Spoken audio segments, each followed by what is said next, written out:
what type of homework would be expected? Well, here's an example.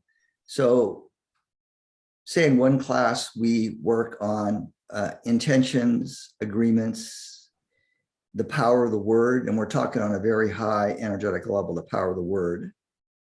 So when we begin to speak from our truth and our integrity, that's going to create changes and shifts in your environment with your relationships as well as yourself.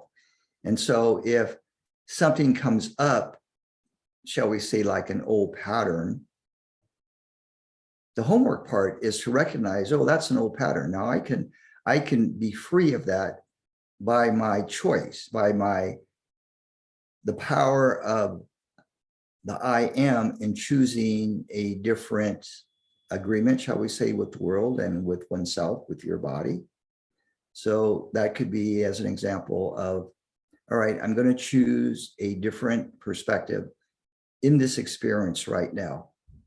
And so we leave it really up to people's intuitive knowing, their innate ability, their innate knowing of really how to navigate consciousness in the world.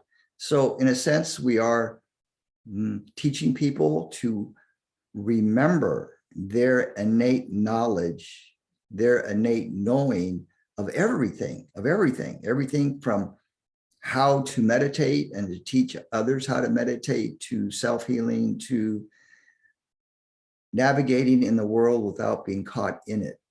So it's like we're triggering and initiating people's inner awareness that's already there from all their many lifetimes, from everywhere, not only here, but from everywhere, to give them permission and to hold sacred space that they can express it without any fear of judgment, without any fear of retribution, to speak one's truth.